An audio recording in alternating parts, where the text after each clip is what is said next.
Welcome back to our Arbitress YouTube channel. In today's class, we are going to learn how to make these beautiful bias that we see here. They are homemade bias, and I'm going to be using this simple machine to make them. So I'll teach you how to work with this and then how to create your own bias at home.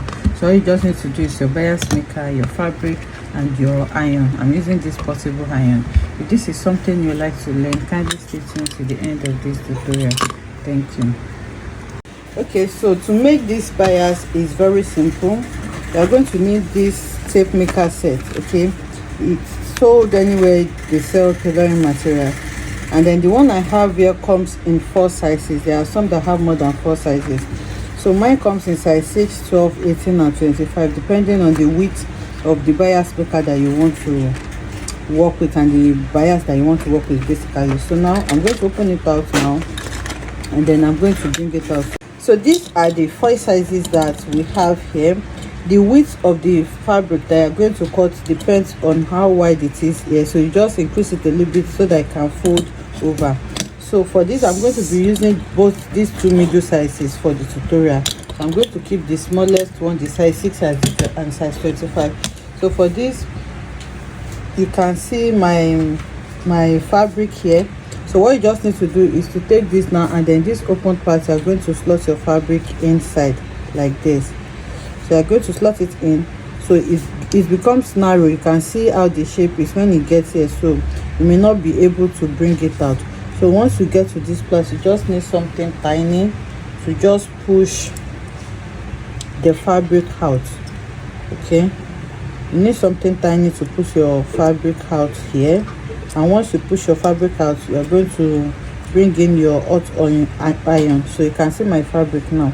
So once it's coming out from here, it's going to fold you can see that it is straight here, but once it gets to this tiny part, it's going to fold the fabric over for you like this to form your bias. So once it is out, you are going to come in with your iron, and then you use your iron to make your folds permanent. So I'm using this portable iron that I have here it is steam iron, so the steam is also going to help it to fold in place. So once your iron is hot, you can see the tip. You place your iron on the tip like this, and then you go ahead and then you start pushing it with your hand. So you can see once you push it, it's going to form, and then you continue using the iron. So make sure that your iron is hot. Okay, make sure that the iron is very hot. If you have steam, you can apply on it. So you have it straight here, and once it gets to this part, it's going to fold the bias over for you. So the same method applies to all the sizes of bias maker that you have.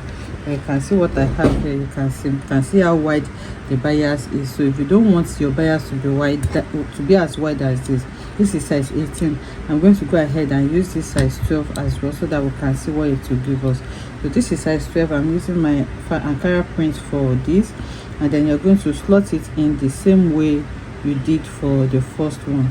So once you slot it in, you're going to bring out your fabric from here. Okay, so now I can see it here. I'm just going to use my needle to push it out. So once you push it out, you will see that it's going to form your bias. So you arrange it well, and then you keep pushing. So you can see how it's folding over. So once it is folded like this, you are going to place your hot iron, and then you will start shifting the bias. So you can see, shift it, and then you place your iron. So once we do this one now, you will see that the width that we are going to have for the bias is going to be shorter than what we have here. It's very simple. Just slide it. It's very easy to slide, and then place your iron. Slide it, and then place your iron.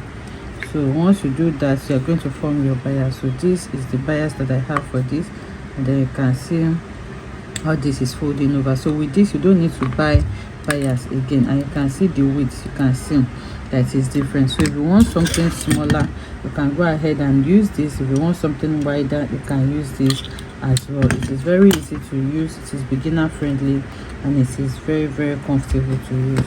So I hope you enjoyed making this beautiful tutorial with me. If you enjoyed it, let us know in the comment section. Like, comment and subscribe to our channel, and I will see you in the next one. Bye.